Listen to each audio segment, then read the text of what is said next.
Vikings Ventline on Score North and ScoreNorth.com. I really want to apologize to him. No. Because there's too many opportunities. Just stop everything. We could have hit him on Sunday. And post game, when I talk to the media, I always say, hey, until I watch the film, it's hard for me to really give you a straight answer. Well, now it's Tuesday night. I've watched the film. And the reality is there were opportunities. But I always say this. It was like Kirk Cousins' dad took him when he was 6 years old and said, this is the way a quarterback talks. This is the way a quarterback behaves. And to me, this is all show. Because if you're really sorry to Adam Thielen, if you really feel like it's my bad, you know all you have to say to Adam Thielen, because he's a grown man that plays in the NFL, hey, man, that's my bus. I'm going to get better. All right, Phil Mackey. Oh, my God. Welcome to, I believe, your first appearance on Viking Ventline, and it's a good one. Yeah, the weekly show. Well, you and I are like the founding fathers of actual Vikings Ventline. We are, but the weekly one. All right, your thoughts on this whole thing with Kirk Cousins?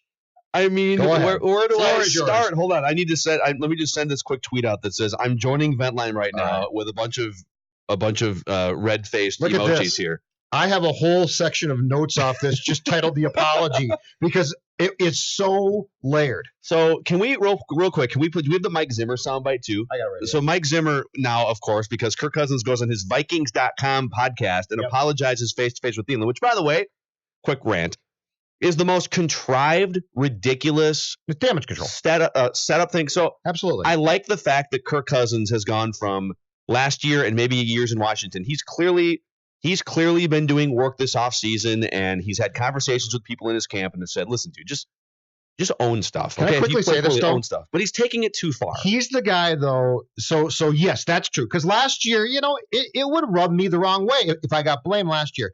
But he's the guy who is veering slightly right, and you're like, okay, just correct a little bit, and he just turned the car over to the left. All right, here's Zimmer. This is Mike Zimmer reacting to Kirk Cousins. Yes. Quite honestly, that's a headline. I watched the whole article. That did not happen. It was.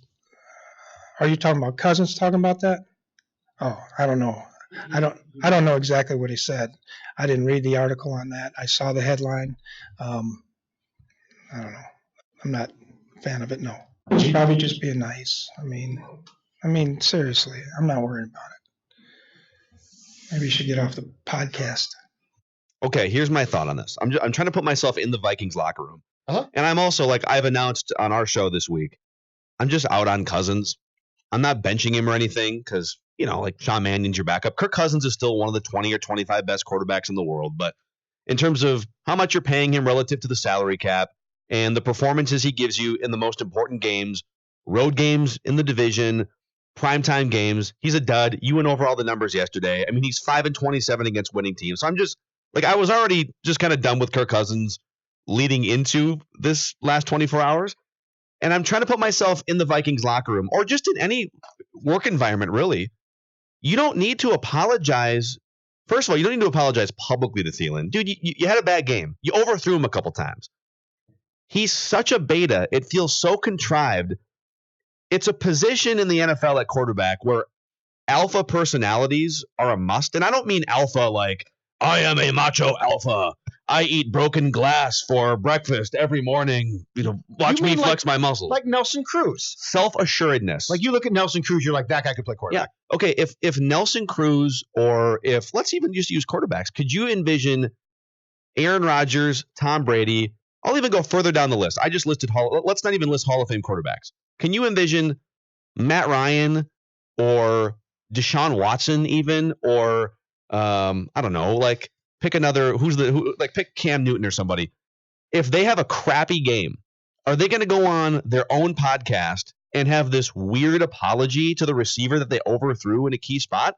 Or are they just going to maybe, keep that stuff behind the scenes? Because if there's an apology to be made, which I don't even think there is one, like you just played bad, dude. You played bad. And it happens.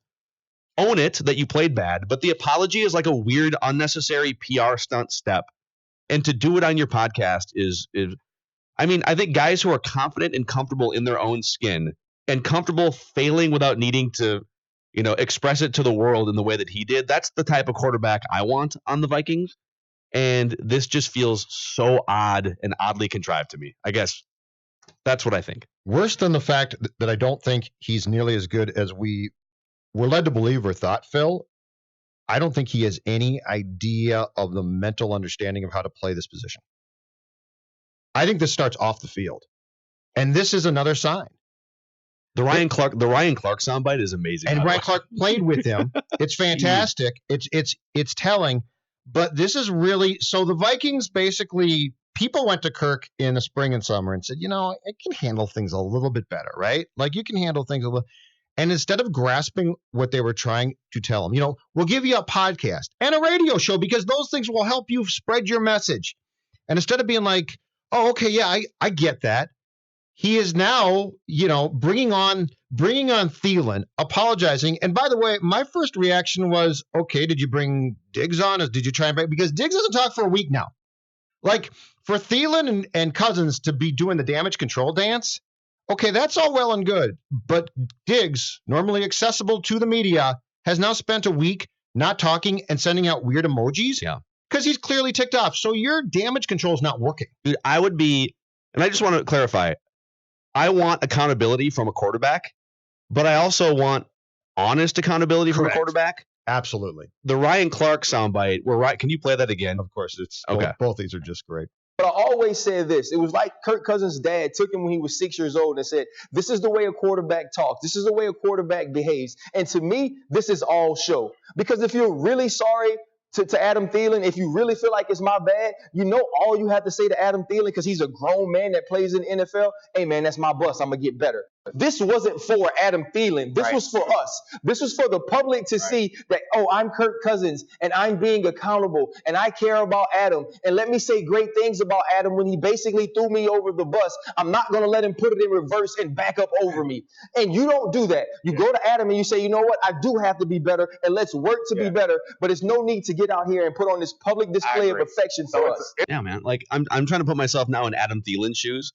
His bright yellow shoes that I have stolen, and now I wear them around the office. Yeah, right? they're blinding. I need sunglasses around you. I don't need an apology. I need you to play better for sure. Definitely right. Play better. Yes. And acknowledge if you don't play well. Acknowledge that you're not playing well, or at least at the very least. And he hasn't thrown offensive linemen under the bus as much. Like if you fumble, that's your fault mostly. Even if it's not your fault. Andrew Luck used to go up to the podium all the time in his first 3 years. When they had no offensive line and no defense, and they traded a first-round pick for a crappy running back and Trent Richardson, and every game he'd play his ass off, and they'd get beat like 31-27, and he would say, "I need to do better." That's the type of accountability I'm talking about. Not throwing people under the bus. I don't need the extra step of your own podcast and having this sort of long-winded. After looking at the film. I did realize that we did miss a few opportunities, and by we I mean I missed a few opportunities, and I just want to apologize to the it makes me feel uncomfortable hearing that, and that's not even being in the Vikings locker room. It's so obvious what he's doing, right? That's the problem. And the Luck thing began to frustrate me because it was like, this is not Andrew, this is not all your fault, but in his case, you also said, but you're going to be great someday. Yeah. And I really believe it. If he didn't have to retire because of injuries, he would have been great. In fact, I think he was great. The thing with Cousins is if this was one bad game and he felt really bad, I might be like, okay, whatever. Sort of weird, but whatever. It's fine. But we went through the stats yesterday, Phil. This is a Lifetime Achievement Award. And this is now his defense mechanism of being like, this is how I don't get blamed, or this is how people like me, or whatever he's trying to do. And to what you said, which is what I said off the top of the show, is 1,000% right. Don't apologize. Go out and play better. Win a primetime game. Be on the winning team in a primetime game. Win a Monday night game. You're 0-7. Go out there and win on the road against a good team. Just, shut up and do those things. I don't need you. And where I knew it was weird was the third preseason game against the Cardinals when the offense did not play well. But he immediately got up there and talked about, you would have thought they lost a playoff game. And I thought, well, this is really accountable, but this is a weird time to be this accountable. Yeah, it's robotic. And it's it's robotic. It's planned out. It's transparent. He's doing what he was told. Ryan Clark's not wrong. He is largely doing what people tell him to do. And that might be his dad. Yeah. That might be PR. That might be, I don't know whom else.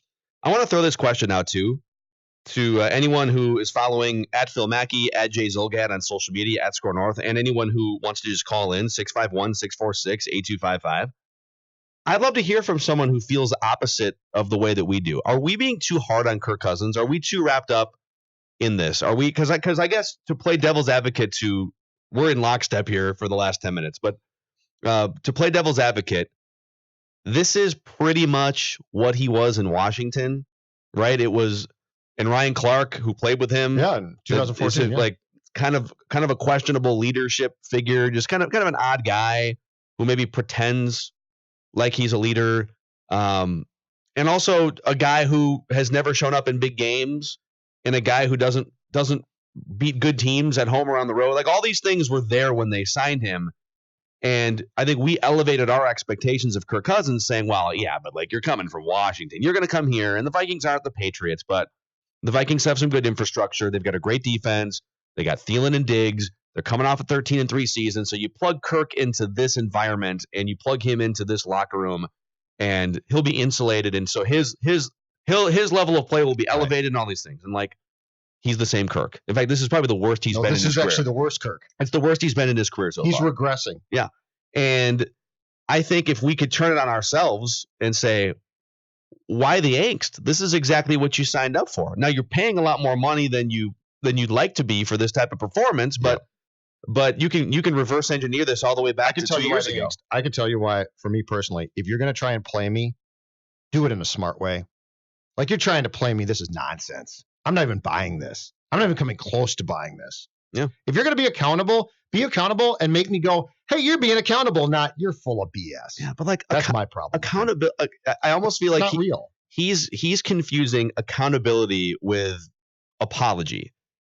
Being accountable doesn't mean apologizing all the time. Being accountable just means owning your baggage, not blaming other people. Because he's trying to do what he was told to do without fully understanding. He doesn't have the wherewithal in his mind to process it and basically come to the deduction that you just did. Honestly, real quick, we'll go to the phone line. So real quick, if I were Adam Thielen in that spot, I would feel so wildly uncomfortable that this is happening on a podcast and not behind the scenes. And maybe it did happen behind the scenes, but the fact that it's happening on a podcast and that it's an apology would make me feel wildly uncomfortable. I would have said this. If Diggs ain't going on the podcast with you, I'm not.